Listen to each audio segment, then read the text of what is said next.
Compañeros, ¿cómo están? Muy buenas noches. Bueno, nuestro grupo es el grupo 5. Estamos encargados acerca de la deuda pública.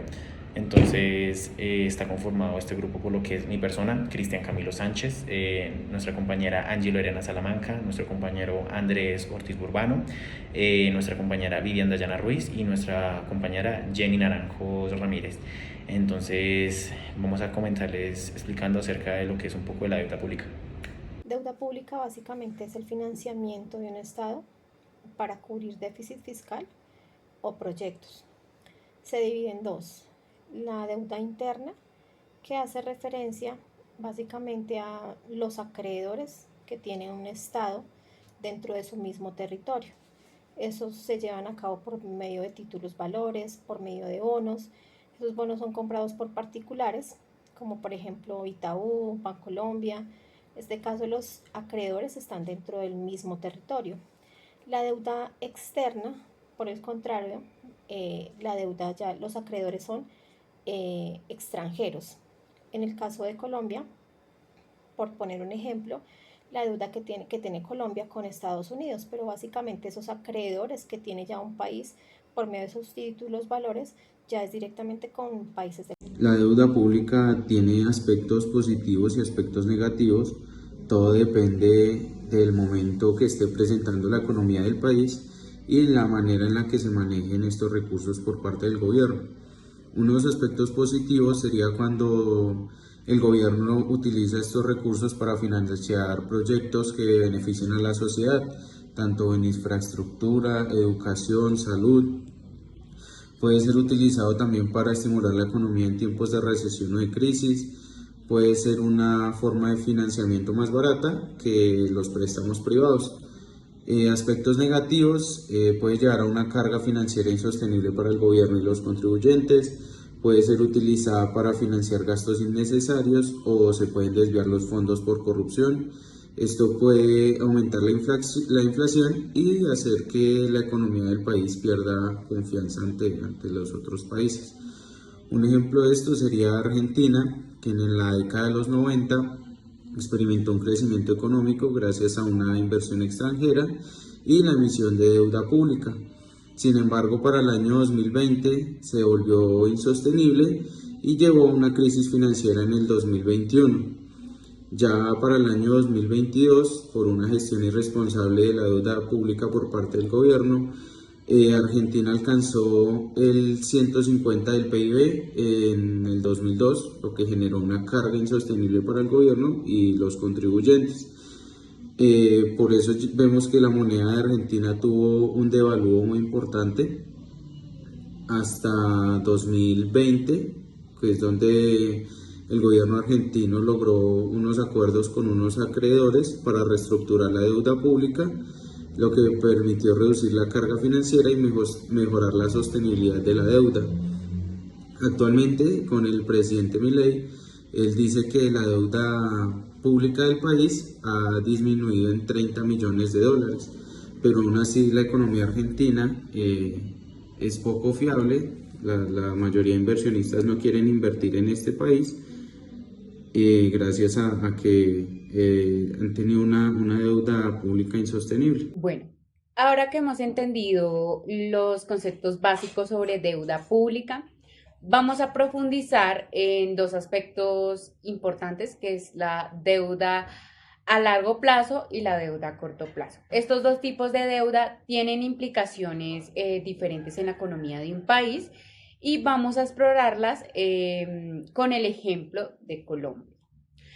La deuda a largo plazo tiene vencimientos superiores a un año. Se utiliza para financiar proyectos de infraestructura, programas sociales y otros gastos de largo plazo. Esta deuda es más estable y menos costosa, ya que los intereses pueden ser fijos y más bajos. En el caso de Colombia, la mayoría de la deuda externa es a largo plazo, lo que permite financiar proyectos estratégicos sin presiones inmediatas de pago.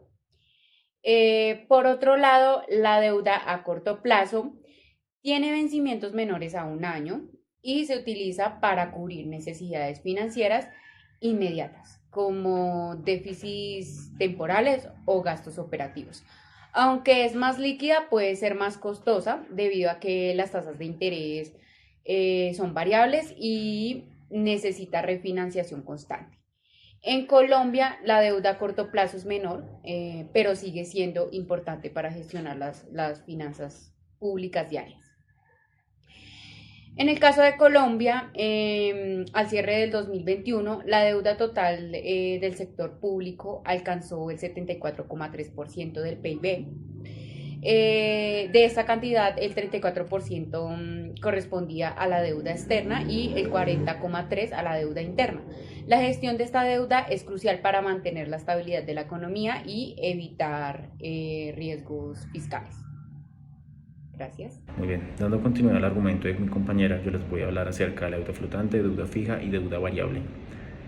Para empezar con la deuda flotante, es esta que es una deuda a corto plazo que el Estado contrae para cubrir necesidades temporales de liquidez, es decir, que no se tienen en el momento. Se caracteriza por su rotación constante, es decir, se renueva o se paga en periodos breves. Esta incluye compromisos como lo son facturas pendientes de pago, créditos a tesorería, deudas con proveedores o incluso con los mismos funcionarios. Esta no forma parte de los pasivos estructurales del Estado, pero pues puede acumularse de no ser bien gestionada. Es decir, puede acumularse como una deuda al pasivo total de lo que viene siendo pues, la compañía, en este caso el Estado. Un ejemplo de la vida real para lo que es la deuda flotante podría ser: el gobierno tiene que pagar los sueldos a los profesores este mes, pero todavía pues no ha recibido los impuestos que necesita para realizar este tipo de pagos, entonces no cuenta con la liquidez y el flujo de caja correspondiente. ¿Qué hace? Pide un préstamo a corto plazo con una tasa de interés demasiado baja y pues lo devuelve en el momento en el que recibe los impuestos. Con esto ya liquidó la deuda con su cliente interno, que son los profesores, y adicionalmente ya liquidó la deuda que tiene con el banco a una tasa de interés baja. Ahora, deuda fija. La deuda fija es una deuda a largo plazo, con plazos y condiciones pues ya establecidos del momento en el que se emite. Esta se tramita con unas tasas de interés ya establecidas y pactadas desde el primer instante, lo que significa que los pagos de estos intereses no van a cambiar con el tiempo. Ejemplos de pues este tipo de deudas podemos hablar como son los bonos del Estado con una tasa pues ya establecida y pactada desde el instante, o una tasa fija, o un préstamo internacional con condiciones pues ya fijas. Este tipo de deuda se considera más estable a nivel económico y predecible en términos de planeación financiera, ya que pues desde el momento en el que emitimos este tipo de deuda sabemos el tiempo que vamos a durar pagando esta deuda y la tasa de interés que vamos a tener durante este lapso de tiempo. Si queremos llevar lo que es la deuda fija a un ejemplo de la vida real, podemos hablar del gobierno tratando de construir un hospital pues para servicio público. Pues para pagarlo emite unos bonos que pues viene siendo un tipo de préstamo.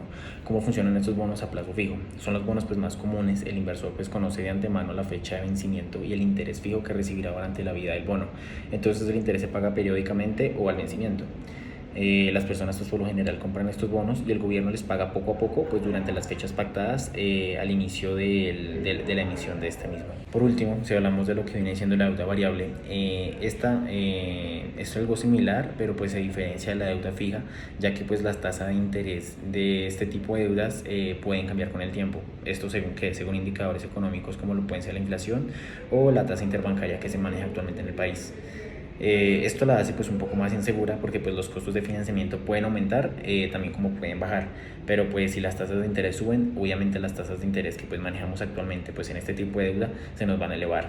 Ejemplos de este tipo de deudas variables son los bonos indexados a la inflación o lo que son los créditos con tasa de interés ajustable. Al igual que los anteriores ejemplos, si queremos llevar lo que es la deuda variable a un ejemplo de la vida real, podemos decir que el gobierno pide un préstamo con una tasa de interés variable. Al principio pues vamos a pagar un interés bajo y ya pactado, pero pues si la economía cambia por factores externos, ya sea por temas de incremento del dólar o cualquier otro tipo de eventualidad fuera de nuestro alcance, en este caso fuera del alcance del gobierno, la deuda se podría volver más cara o también incluso más económica, pero por lo general puede ser un factor riesgo que pues asumimos al momento de adquirir este tipo de deudas, por lo cual pues vamos a terminar pagando más en dado caso pues la situación no nos favorezca.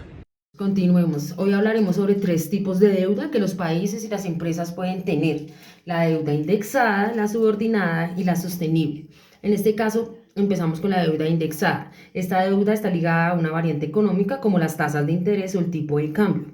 Es decir, si la inflación sube, pues la deuda aumenta. Si la inflación baja, pues la deuda disminuye. Este tipo de deuda protege al acreedor de la pérdida de valor del dinero con el tiempo, pero puede ser riesgosa para el deudor si la economía es inestable. Es importante este punto. Ahora hablemos de la deuda subordinada. Este tipo de deuda tiene menos prioridad de pago en caso de los problemas financieros. Por ejemplo, si una empresa o un país entra en crisis, primero se le paga a los acreedores con deuda ordinaria y solo después a quienes tienen deuda subordinada. Por eso, los inversionistas que prestan bajo esta modalidad suelen elegir tasas de interés más altas. Y finalmente les quiero hablar de la deuda sostenible. Este es el tipo de deuda que un país o empresa puede pagar sin comprometer su estabilidad económica. Es decir, no impide el crecimiento, no pone en riesgo los servicios básicos y para que una deuda sea sostenible se debe mantener un equilibrio entre lo que se pide prestado y la capacidad que tenemos de pago. En conclusión, les podría decir que la deuda indexada varía con la economía, la subordinada tiene más riesgo para el inversionista y la sostenible es la que un país puede manejar sin problemas. Entender estas diferencias nos ayuda a analizar un poco mejor cómo funciona la economía y cómo se toman las decisiones financieras en Colombia. Gracias.